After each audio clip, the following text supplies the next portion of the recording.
सभी पत्रकार बंधुओं को नमस्कार। प्रधानमंत्री की डिग्री का मामला जब से सामने आया है, पूरी की पूरी भारतीय जनता पार्टी बौखला गई है। सारे मंत्री, सारे प्रवक्ता, सारी की सारी भारतीय जनता पार्टी अपने प्रधानमंत्री के फर्जी डिग्री को सही साबित करने में जुट गई है। और मैं इसको फर्जी डिग्री क्यों कह रहा हूं? इसलिए कह रहा हूं कि प्रधानमंत्री जी ने जो डिग्री सार्वजनिक की है, प्रधानमंत्री जी की जो डिग्री गृह मंत्री अमित शाह जी के द्वारा प्रेस कॉन्फ्रेंस में दिखाई गई है, वो डिग्री अपने आप में कई सवाल खड़े करती है।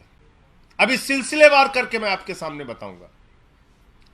लेकिन एक बात बहुत स्पष्ट है कि भारत के चुनाव आयोग का नियम यह कहता है कि अगर आप अपनी संपत्ति के बारे में कोई गलत जानकारी देते हैं, अगर आप अपनी डिग्री के बारे में कोई जानकारी गलत देते हैं, तो आपकी सदस्यता रद्द हो सकती है। यानी भारत के प्रधानमंत्री की डिग्री जांच करा ली जाए, वो फर्जी निकलती है, तो मोदी जी की सदस्यता पूरी तरीके से रद्द हो जाएगी।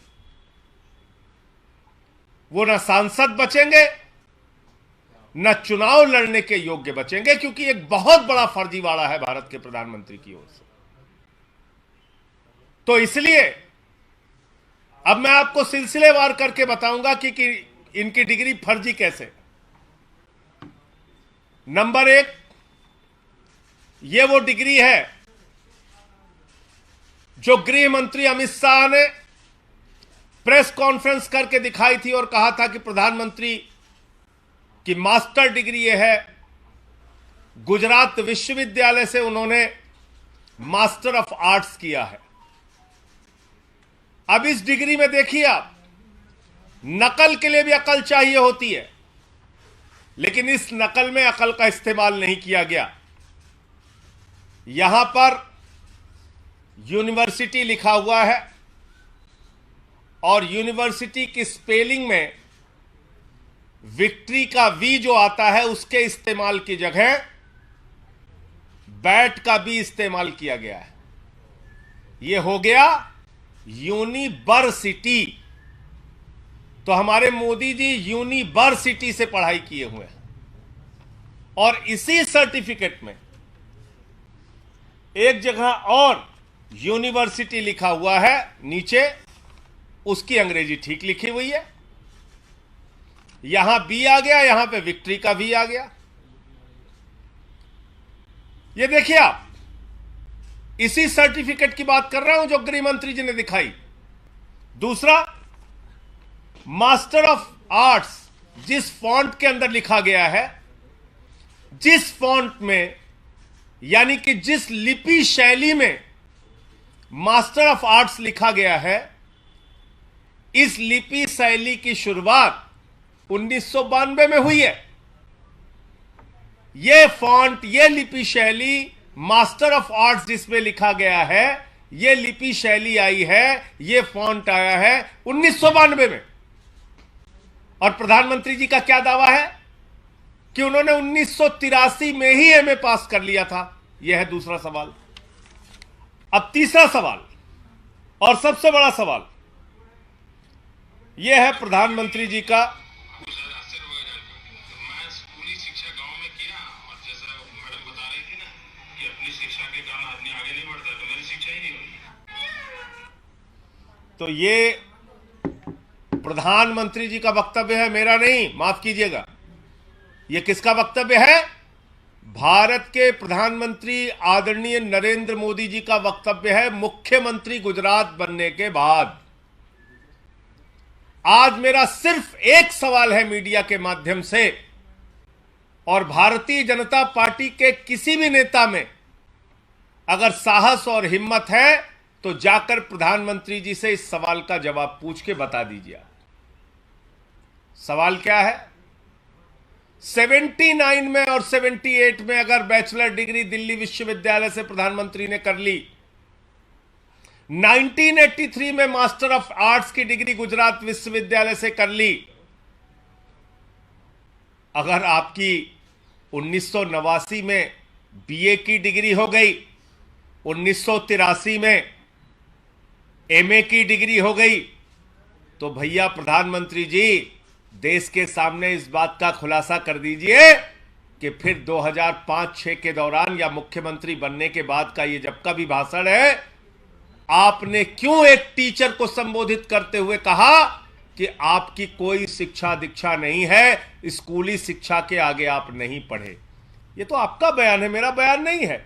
ये बयान तो आपने दिया है प्रधानमंत्री जी, ये बयान आपका है, मेरा बयान नहीं है। मैं स्कूली शिक्षा गांव में किया, और जैसा मैडम बता रही थी ना कि अपनी शिक्षा के कारण आदमी आगे नहीं बढ़ता, तो मेरी शिक्षा ही नहीं हुई। मेरी शिक्षा ही नहीं हुई, ये नरेंद्र मोदी जी गुजरात के मुख्यमंत्री बनने के बाद कह रहे हैं एक टीचर को संबोधित करते हुए। तो भैया जब आपने 79 में बीए कर लिया, 83 में एमए कर लिया, फिर 2005-6 में आप क्यों झूठ बोल रहे हैं? इसका मतलब ये सच बोल रहे थे मुख्यमंत्री रहते हुए, जो उन्होंने कहा वो सच था, वो सच था। उसके पहले के जो उनके डिग्री के खुलासे हैं वो झूठे हैं, गलत हैं। और इसी तरीके से उन्होंने यूनिवर्सिटी से पढ़ाई की है, इंटायर पॉलिटिकल साइंस में यूनिवर्सिटी से पढ़ के आए हैं मोदी जी। तो इसलिए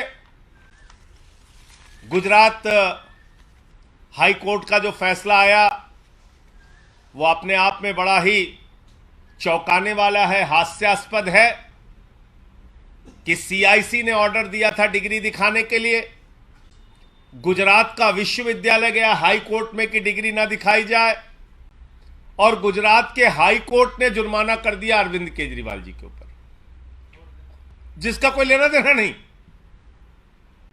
वो गए भी नहीं अपील में। तो इसका मतलब दाल में काला नहीं, पूरी की पूरी दाल काली है। और नकल के लिए भी अकल चाहिए, उस अकल का भी इस्तेमाल ये डिग्री दिखाते समय नहीं किया गया है। और बीजेपी की सारी लीडरशिप और स्वयं प्रधानमंत्री जी जवाब दें कि 79 में अगर आपने बीए किया, 83 में आपने एमए किया, तो 2005-6 में आपने क्यों कहा कि आपने कोई शिक्षा स्कूली शिक्षा के बाद नहीं की है? अर्थात या तो आपकी डिग्री फर्जी है या आपका बयान झूठा है, दो में से एक ही बात हो सकती है। आपका कोई प्रश्न हो आप पूछ सकते हैं। आप लोग भी सवाल उठा रहे हैं, बीजेपी का बता रहे हैं, बीजेपी के लोग कह रहे हैं कि ये सवाल इसलिए उठाए जा रहे हैं क्योंकि जो भ्रष्टाचार के मामले में ध्यान रखाया जा सके। और देखिए, भ्रष्टाचार के मामले में क्या बोला जाए? भ्रष्टाचार तो मोदी जी के साथ आसमान में घूम रहा है। इस भ्रष्टाचार का जवाब कौन देगा? ये भ्रष्टाचार जो आसमान में घूम रहा है, अडानी वाला, जिसमें आराम से लेटे हुए हैं मोदी जी, कह रहे हैं लूट ले बेटा लूट ले, सारा हिंदुस्तान लूट ले। देखिए आप, ये तस्वीर भूल गए आप? ये अडानी की तस्वीर है। अपनी राजनीतिक सत्ता को बचाने के लिए नरेंद्र मोदी जी ने अडानी के माध्यम से अपनी आर्थिक सत्ता खड़ी की और एक ही व्यक्ति को कोयला दे दिया, गैस दे दिया, बिजली दे दिया, पानी दे दिया, सड़क दे दिया, स्टील दे दिया, सीमेंट दे दिया, सीपोर्ट दे दिया, एयरपोर्ट दे दिया, आकाश से पाताल तक सब कुछ दे दिया, 2.5 लाख करोड़ का कर्जा दे दिया, 86,000 करोड़ का कर्जा माफ कर दिया। और उस अडानी ने क्या किया? 38 फर्जी कंपनियां दुनिया के तमाम देशों में अपने भाई के साथ मिलकर खोली। अकेले एक पते पे 6 कंपनी खोलकर मॉरिशस से 42,000 करोड़ रुपए अडानी की कंपनी में लगाया गया। ऐसे लाखों करोड़ रुपए का घोटाला और भ्रष्टाचार और काला धन अडानी की कंपनी में लगा है, जिसके हवाई जहाज में बैठकर भारत के प्रधानमंत्री घूमते हैं। आज तक इस घोटाले पर जेपीसी क्यों नहीं बनी? सारी की सारी पार्लियामेंट की पार्टियां एक स्वर में मांग कर रही हैं जेपीसी बनाओ, जांच तो कराओ, जांच नहीं कराते, क्योंकि घोटाले में भारत के प्रधानमंत्री और भारत की सरकार सर से पांव तक डूबी हुई है।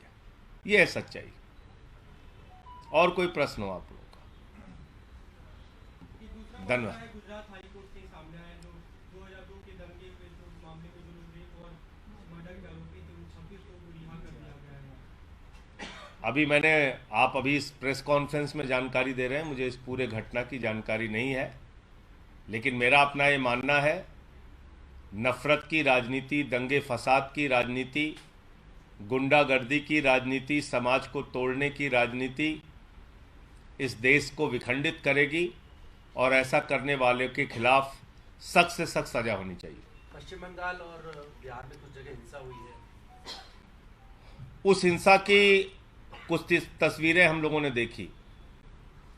पहली बात तो भगवान श्री राम की मर्यादा के विपरीत, उनका जो जीवन चरित्र था उसके विपरीत जाकर अगर हम रामनवमी के जुलूस में राष्ट्रपिता महात्मा गांधी के हत्यारे गोडसे की फोटो लेके घूमेंगे तो फिर ये बहुत बड़ा सवाल है हमारी व्यवस्था के ऊपर कि आखिर राष्ट्रपिता महात्मा गांधी के हत्यारे की तस्वीर का, गोडसे की तस्वीर का रामनवमी के जुलूस से क्या लेना देना है?